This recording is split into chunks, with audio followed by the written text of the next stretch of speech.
Assalamualaikum warahmatullahi taala wabarakatuh para sahabat. Bertemu kita kembali untuk pengajian Iqra kita. Kita masih pada Iqra 2 ya. Hari ini kita akan menyambung kepada halaman 25 insya-Allah. Dan seterusnya nanti akan saya sudahi dengan surah Asy-Syams Al-Quran ya. Okey, sila tengok ya pada Iqra anda, lihat bagaimana saya membaca. Baca terus dan baca berhenti. Okey, yang pertamanya saya membaca lamasa. Jika saya baca sa bermaksud saya nak terus. Matikan sin ya kalau nak berhenti. Lamas. Sama terus. Ja'ala. Itu nak sambung. Bila nak berhenti matikan lam. Ja'al. Nabata. Sama ya, nak berhenti nak terus. Nabata. Ghafara, matikan ra, ghafar. Nahara, nahar. Okey, untuk nahar ni ya, sahabat, kebiasaan kawan-kawan kita lah, kesilapan umum kita semua ya. Ha simpul dibaca nahar. Tak nak, tak cantik ya. Sebab ini ha pedal, ha tadi apa? Ha simpul tadi adalah huruf-huruf yang nipis. Okey. Ada huruf nipis, ada huruf tebal. Huruf tebal apa? Huruf tebal tak banyak. Jadi kita ingat huruf yang tebal ni. Start daripada huruf sad, dad, ta, dha, qaf, ghain, kha, ra. Ini 8 huruf yang mempunyai bunyi tebal.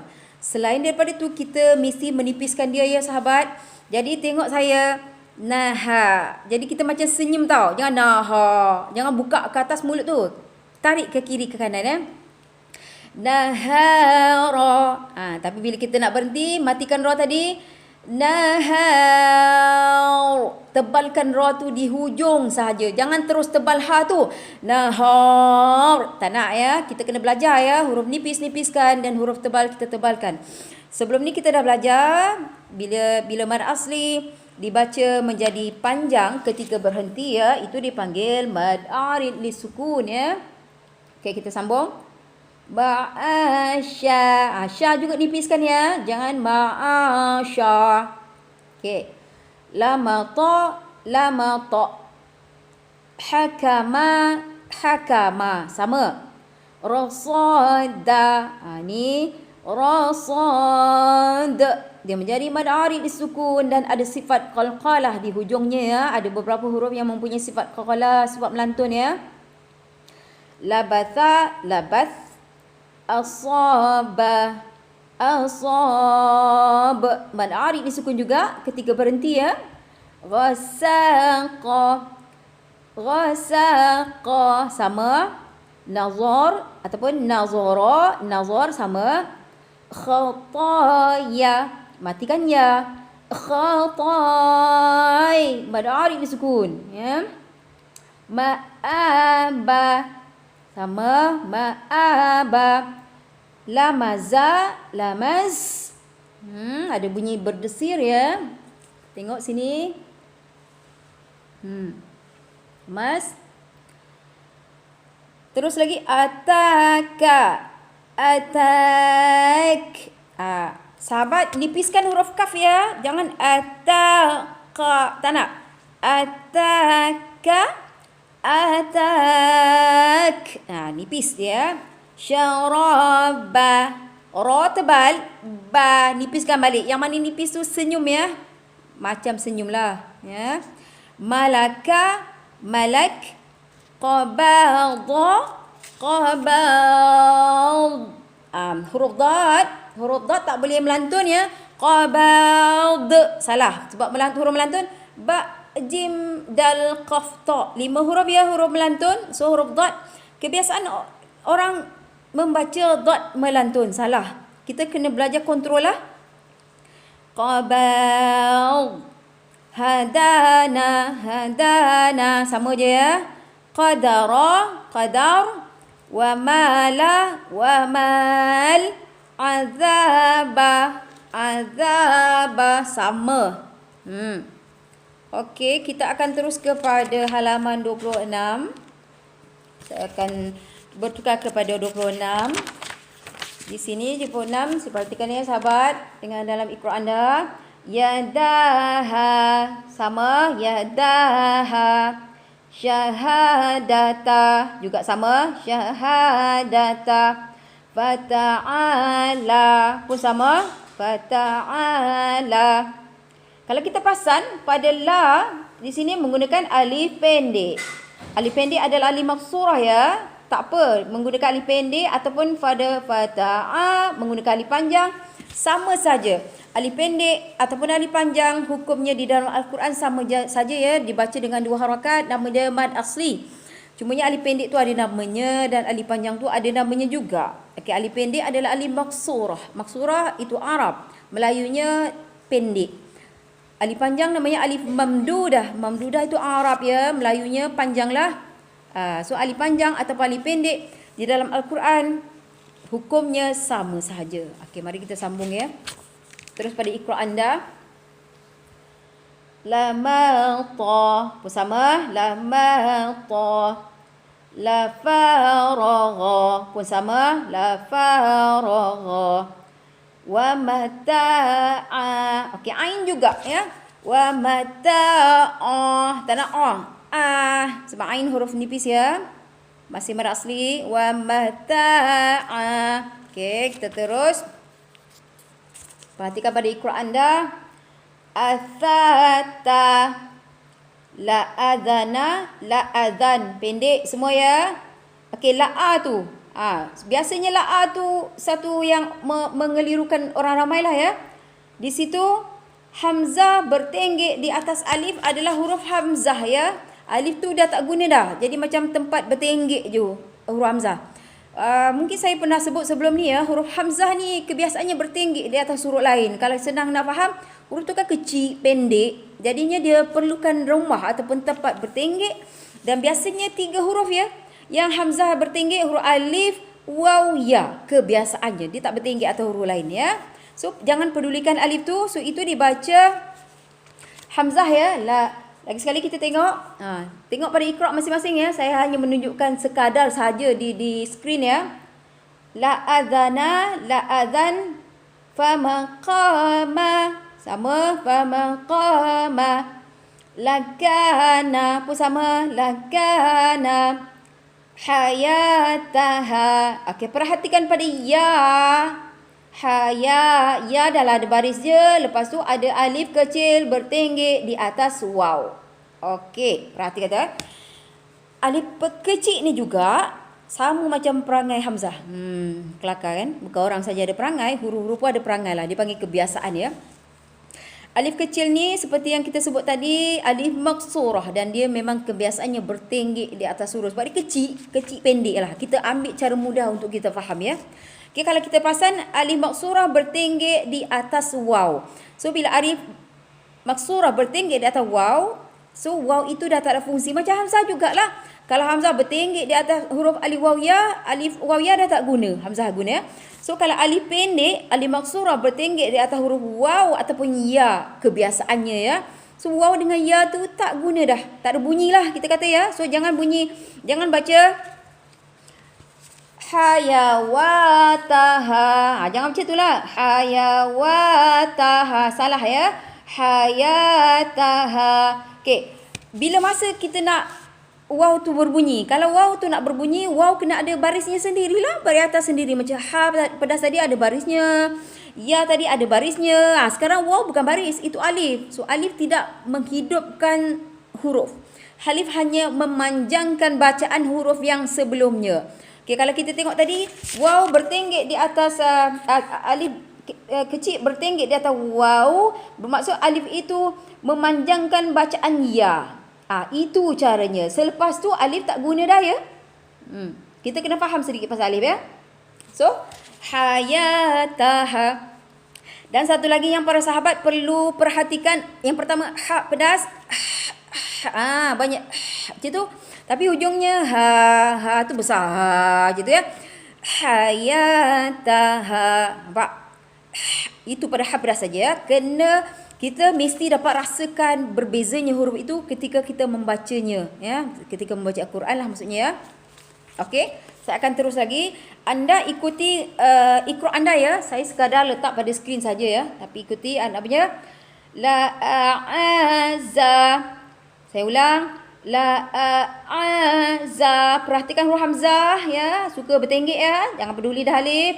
Tapi sekarang problemnya, masalahnya, masalah pada huruf hamzah dengan ain. Okey. Hamzah dengan ain juga selalu menjadi kesalahan sahabat kita lah. Di mana-mana pun ya. Hamzah berbunyi alif. Lembut saja. Tapi ain tu yang sukar ya. La za. Macam tekan sikit pada ain tu. Barulah keluar bunyi ain. Kata bunyi la za. Dia tak menjadi sangat ya. La za. Itu bezanya hamzah dengan ain ya. Okey, kita nak teruskan. Kita teruskan lagi. Lamaqa. Sama. Lamaqa. Wa athara. Perhatikan hamzah di sini dibaca dengan qadar 2 harakat. Tapi tengok pada hamzah yang tadi kita jumpa ya pada baris sebelumnya la aza. Baris di atasnya tadi hamzah dibaca pendek. Baris atas lagi la adana, hamzah juga dibaca pendek. Senangnya para sahabat ya. Macam mana kita nak tahu hamzah tu baca 2 ke baca pendek ke? Yang wa athara. Tu kan macam mad asli. Kalau hamzah tu rupa dia macam mad asli, bacaannya 2 harakat lah. Kerana apa? Dia baris atas dan ada alif. Cuma dia di sini saya tak pasti saya pernah menyebut ke ya tentang hamzah. Jika hamzah dibaca 2 harakat, dia ada nama khasnya mad badal. So pada wa'a mad badal, thara, ra tu mad asli lah. Yang macam kita kebiasaan mad asli ya. Okey, senang cerita, semua huruf yang dibaca qadar 2 harakat dipanggil mad asli. Melainkan hamzah saja yang dibaca dalam qadar 2 harakat tetapi dipanggil mad badal. Itu yang kita perlu perhatikanlah. Kita akan terus lagi. Macam saya kata, sila ikuti ikra anda ya. Fasawaba. Nipiskan wa ya. Wa ba. Jangan fasawaba. Okey, saya nak pesan. Biasa ya kawan kita membaca fasawaba, wa ba dia jadi tebal. Kita tak nak ya. Fa nipis, sa memang tebal ya. Wa ba nipiskan balik. Memang sukar, saya tahu. Ya, bila huruf tebal nipis selalunya kita tarik pukul rata sama ada semua nipis ataupun semua tebal. Biasanya lah ya. Lebih-lebih lagi pada huruf yang bersebelahan, sama ada sebelum ataupun selepas huruf tebal. Samalah ya. Sama ada kita nipiskan semua ataupun kita tebal, kita tarik je mana-mana huruf yang berdekatan tu kita tebal. Itu tak naklah. Ini skill yang kita perlu perhalusilah ketika untuk membaca Al-Quran dengan baik ya. Maka kita teruskan lagi. Fanada. Sama. Fanada. Ini kita sentuh pada pelajaran sebelum ni ya. Alif kecil yang bertenggek di atas ya. So ya tu dah tak berfungsi ya. Okay, sama je. Taha roha. Sama. Taha roha. Wa kawama. Nipiskan ma. Wa kana. Jangan baca waqana. Huruf kaf tak perlu sampai kat tekak. Huruf kaf kat depan mulut saja boleh ya. Waqana. Macam tu ya. Jangan waqana. Tak nak macam itulah ya. Kita sambung lagi. Terus ikut anda. Zakataha. Sama. La yadaha pun sama. Nak sambung ataupun nak berhenti ya. La khafa. Sama. La asyara, semua pendek. Matikan ra. La asyar. Ra tebal ya, tafkhim. Tengok hamzah di situ dibaca pendek. So ini bukan mad badal lah. Dan seterusnya la dhalala. Tengok pada la. La yang pertama pendek, dha pendek. Lepas itu la yang kedua menggunakan alif maqsurah, itu mad asli, dan la yang terakhir menggunakan alif mamdudah, masih sama hukumnya mad asli. Ya, la bunyi pun samalah. Dan seterusnya para sahabat, kita akan pergi kepada halaman 27. Kita tak buat banyak-banyak, kita buat sikit-sikit saja. Kita ni kalau belajar banyak tak ingat pun. Jadi kita kena belajar sikit-sikit biar masuk sikit-sikit insya-Allah ya. Okey, ini iqra'-nya. Namun saya harap anda ada iqra' anda sendiri ya, lebih mudah untuk anda mengikuti. La ma'aka, laman asli ya, yang lain pendek. Matikan kaf. La ma'ak. Okey, ada angin ya. Ajaba, sama ajaba. Wasa'ada pun sama mad asli di hujungnya. La sabara, la mad asli tapi sad bara semua ra semua pendek. La sabar, pendek ya, berhentinya pendek ya. Syatata, ta yang akhir, ta yang kedua adalah mad asli, ta yang pertama pendek. Pun sama, nak berhenti ke, nak terus ke. Syatata, mad asli ya. La ghasala, mad asli juga. La ghasala. Ma fadala, sama. Harasa. Faghadaqa, mad asli pada qa. Ma hasana, ma hasan. Pendek, berhentinya pendek ya. Qa'ada, sama. Wa amada pun sama. Wa amada. La zahaqa. Perhatikan huruf qalqalah ya. La zahaqa. Matikan qaf. La zahaqa. Okey. Qalqalah kubra. Rasada. Okey, sama. Faharaba. Ba. Maksudnya ya. Ma azama. Ma azam. Azam tu pendek. Syahada, sama. Wathaqala pun sama. La marada, matikan dad. La marad. Jangan melantun. Kita dah sebut sebelum ni. La marad, jangan qalqalahkan huruf dad. La marad. Salah. Huruf qalqalah. Ba, ju, da, qa, ta, ba, jim, dal, qaf, ta. Hanya 5 huruf saja yang boleh berekor dia panggil ya, melantun ya. Huruf lain tak boleh. Kita kena tahan dia, break dia lah ya. Rahaqa, okey, rahaqa. Fahajara, fahajar. Ma ghadaqa. Perhatikan huruf qalqalah ya. Ma ghadaqa. Page sama ya. Okey. Matikan qaf. Ma ghadaqa. Qalqalah. Khataba. Qalqalah juga ya. Khataba. Itu bunyi qalqalah. Fasajada. Fasajada. Kita belum masuk huruf qalqalah, tapi insya-Allah yang akan datang ya. So kita berhenti pada halaman 27. Sekarang ni kita akan tengok pada surah kita yang berakhir dengan mad asli. Okey, insya-Allah dapatkan Quran anda. Kalau boleh ya, setiap kali anda nak buka YouTube ni, anda dah tahu kan channel ni, nak buka YouTube ni, standby kan kita punya Iqra' dan juga Quran kita lah. Masih pada halaman 595 ya. Surah dia surah Asy-Syams. Asy-Syams bermaksud matahari ya. Dan jika anda sedang memperhatikan Quran anda, ditulis itu bilangan ayat dia ya, surah yang keberapa. Itu tak apa, kita tak perlu hafaz ya. Surah ke-91 berapa ayat tu pun macam ni kita tak perlu hafaz lah ya. Yang penting-penting Fatihah je wajib.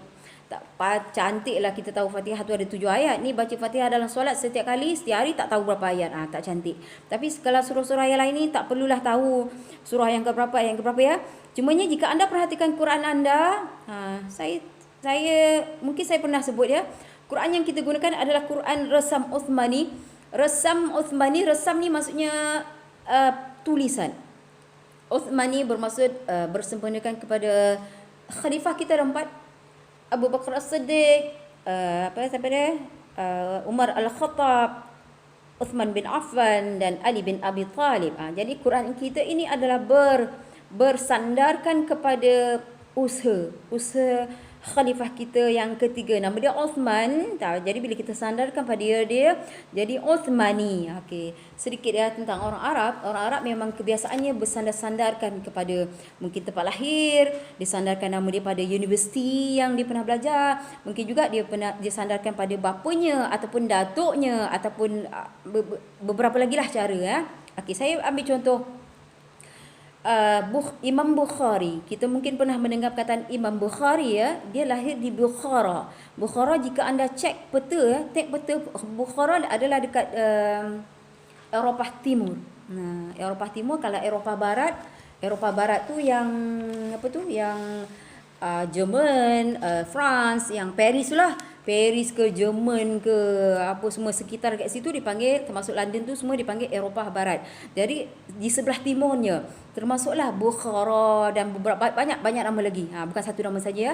So imam ini lahir di Bukhara dan jadi dia nak sandarkan diri dia kepada tempat kelahiran dia, dia panggil Imam Bukhari. Itu cara orang Arab, kebiasaan. Imam Nawawi kau baca hadis 40, bukan baca lah, ikut kelas. Baca mungkin tak terbaca sebab sukar untuk membaca kitab yang ada hadis, semua sukar sebab kita tak pandai hadis kan, tak pandai ilmu bahasa Arab. Imam Nawawi. Mungkin yang paling popular karangan Imam Nawawi adalah hadis 40. Dan satu lagi tafsir Al-Azkar, itu buku kitab Imam Nawawi. Imam Nawawi lahir di Nawawa. Nawawa pun sebelah-sebelah situ jugalah, lebih kurang lah, ataupun satu tempat lahir di Nawawa. Jadi nak sandarkan dirinya kepada tempat lahirnya dipanggil Imam Nawawi, ditambah I kat ujung. Itu ya. Itu sedikit cara orang Arab menyandarkan diri orang, kebiasaan mereka ya. Okey, kita berbalik kepada Rasam Uthmani ya, khalifah kita Uthman bin Affan. Di situ kita sandarkan usaha pembukuan Al-Quran, kerana di zaman Nabi SAW Quran tak ada dalam bentuk macam ni. Quran mungkin dihafaz biasanya para sahabat tu menghafaz saja. Rasulullah dapat dari Jibril, Rasulullah dengar ikut telinga, hafaz. Rasulullah bacakan pada sahabat berhafaz. Ramai para penghafaz macam tu, dipanggil para hafaz ya. Dan namun ada juga yang mencatat. Ada beberapa 7 sahabat yang besarlah kita panggil ya, yang mencatat Al-Quran, yang mencatat pada buku, pada daun, pada batu, pada begitulah ya. Jadi tidak ada Quran mushaf yang seperti yang kita ada hari ini. Kerana itulah bila Rasulullah wafat, bila kita punya khalifah kita risau, dia risau para yang hebat tu yang menghafaz ramai mati syahid ya. Jadinya Umar Al-Khattab pernah menyuarakan kebimbangan beliau kepada Abu Bakar As-Siddiq, macam mana ni ya, setiap kali perang para hufaz, para yang menghafaz Al-Quran mati. Sekali mati 70 orang, sekali mati 70 orang. Jadi aku risau nanti habis Quran. Jadi dari situlah ya Allah mewahyukan kepada Abu Bakar As-Siddiq supaya meneruskan usaha membukukan Al-Quran, kerana sebenarnya Abu Bakar As-Siddiq takut nak bukukan Al-Quran dan himpun, sebab dia kata itu bid'ah. Bid'ah ni bukannya maksud cerita neraka ya, bid'ah maksudnya baru. Apa yang Nabi tak buat dipanggil bid'ah. Namun bid'ah tu adalah bid'ah yang tak elok dan ada bid'ah yang elok. Okey, sedikit tentang Al-Quran. Kita nak tahu juga Al-Quran kita ni baca seumur hidup tak faham apa semua ya. Okey, kita bersandarkan kata tadi, jadi kita panggil Quran Rasam Uthmani ya. Surah Asy-Syams dan dia ditulis itu surah Al-Makkiyah. Okey, Makkiyah ada surah yang Madaniyah. Panjangnya saya bercerita macam tu, lambatlah habis ni ya. Okey, Makkiyah dia bukan cerita surah ni turun di Mekah, tak. Dia cerita surah ni turun sebelum hijrahnya Nabi. Memanglah Nabi duduk di Mekah dan berhijrah ke Madinah, tetapi yang penting dia ambil nama Makkiyah ataupun Madaniyah. Madaniyah tu bersempena Madinah ya. Tapi bukan turun di Mekah atau Madinah, tapi lebih utama surah-surah yang turun sebelum hijrahnya Nabi dari Mekah ke Madinah dipanggil Makkiyah, dan surah-surah yang turun selepas penghijrahan Nabi dipanggil surah Madaniyah. Alhamdulillah.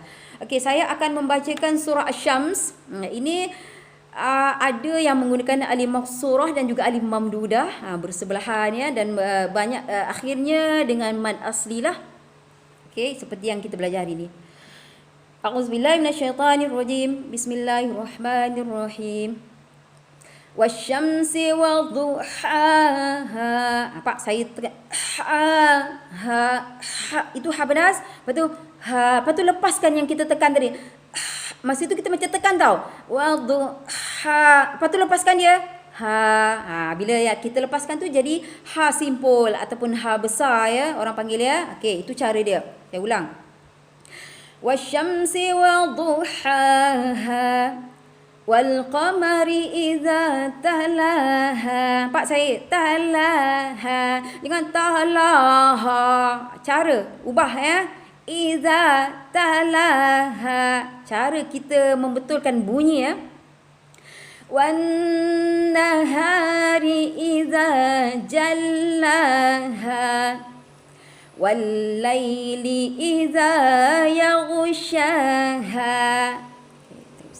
والسماء وما بناها والأرض وما طحاها. Lagi sekali, bila ha pedas, lepas tu ha, ini dua tempat tadi permulaan dengan ayat ke-6 ni ya. Kena bezakan ha pedas dengan ha simpul. Saya ulang ya. Tekan pada ha pedas tu, ha. Ha, lepas tu bila kita lepaskan sampai sebut ha, terus jadi ha simpul ya. Kita teruskan. Wa nafsin wa ma sawwaha فألهمها فجورها وتقواها قد أفلح من زكاها وقد خاب من دساها كذبت ثمود بطغواها. Jika perhatikan pada ayat 11 ini ya. Okey, Al-Quran ayat dia dulu ya, baru number, bukan nombor lepas tu ayat.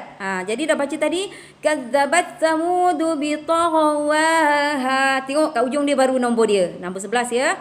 Okey, di sini bukan sekadar mad asli ya. Kalau yang tadi semua mad asli menggunakan alif mamdudah ya, alif mamdudah dipanjang. Tiba-tiba kat sini atas alif mamdudah tu ada ombak lekuk tu yang kita dah sebut sebelum ni ya, tanda mad. Okey, apa fungsinya tanda mad ni? Tanda mad ni berfungsi bila kita nak sambung ya. Kita berhenti dengan mad asli lah ya, sebab kita belajar mad asli tadi kan. Jika anda nak sambung, dia menjadi panjang 4 atau 5 atau 6, terpulanglah kepada kemampuan masing-masing. Jika nak sambung, itu menjadi mad jaiz munfasil ya. Okey. Katalah kita nak sambung, kita cuba kita sambung ya. Bismillahirrahmanirrahim. Kazzabat Thamud bitaghwaha idzin ba'atha ashqaha. Itu cara sambung dia. Okey. Terus faqala lahum rasulullahi naqatallahi wa suqayaha. Okey, di sini yang kita nak perhatikan ya, rasu, ra memang tebal, tapi su, sin nipis saja. Jangan terus baca rasu, dah tebal. Salah huruf lah. Kesalahan huruf adalah kesalahan besar, lahnul jali ya. Kesalahan besar itu elakkanlah. Saya tidak mengatakan berdosa ke apa, sebab bukan hak saya untuk memberi dosa kepada siapa-siapa. Namun bila kita mengajar Al-Quran, biar dengan tajwidnya, biar dengan undang-undang cara membaca Al-Quran ya. So nipiskan huruf tu. Okey. Seterusnya kita akan sambung. Fakadzabuhu fa'aqaruha fadamdama alaihim rabbuhum bidzambihim fasawwaha. Terpulang kepada anda, nak baca satu nafas ke, nak berhenti kat mana-mana ke, boleh. Sebab ayat ni bukan wajib berhenti kat nombor. Berhenti kat nombor bukan ya. Saya teringat kepada Allahyarham guru saya ya, Imam besar Masjid Negeri di Shah Alam. Dia pernah sebut ya, untuk membayangkan kita bukan kena berhenti pada nombor ya. Dia nak bayangkanlah supaya kita faham. Katalah dia kata nafas kita panjang, bacalah satu Quran itu dengan satu nafas. Macam tu. Hari ni bila tak faham, kat nombor je nak berhenti, kat nombor je nak berhenti. Boleh, kerana itulah kemampuan nafas kita. Namun jika anda macam ni agak panjang, yang tadi semua pendek-pendek ya, yang ni agak panjang, terpulang kepada nafas anda masing-masing, kemampuan lah maksudnya ya. Bukanlah kita suka-suka tu, suka-suka sonok ya, tapi ikut nafas kita lah. Anda nak berhenti, itu kalau nak berhenti. Kalau nak berhenti, selainnya mungkin, kalau orang yang nafas lebih pendek, saya cuba ya. Bismillahirrahmanirrahim. فَكَذَّبُوهُ فَأَقَرُوهَا فَدَمْدَمَ عَلَيْهِمْ. Boleh je. Takkanlah nafas lagi pendek ke? Ada orang nafas lagi pendek ke? Kan nafas lagi pendek? فَكَذَّبُوهُ فَأَقَرُوهَا. Boleh je. Tak cacatlah perkataan tu ya. Ataupun فَكَذَّبُوهُ فَأَقَرُوهَا فَدَمْدَمْ. Boleh juga. Yang penting matlamat kita jangan rosakkan kalimah ya, jangan rosakkan perkataan. So terpulang kepada diri anda sendiri kemampuan di mana ya. Tadi alaihim kalau rabbuhum boleh juga ya. Fakadzabuhu fa'aqaruha fadamdama alaihim rabbuhum. Boleh. Okey, yang saya nak tekankan sini alaihim, jangan baca alaihim. Sangat buruk ya. Betul rabbuhum, jangan baca rabbuhum. Tak nak macam tu, ubah. Ya, saya faham kebiasaan yang dah lama daripada diri kita ya. Jadi mengambil masa untuk kita betulkan balik ya. Sama jugalah kalau rabbuhum ataupun yang mana kum kum tak nak bunyi macam tu ya. Ini alaihim rabbuhum. Alaihim rabbuhum. Sila buang ya. Okey.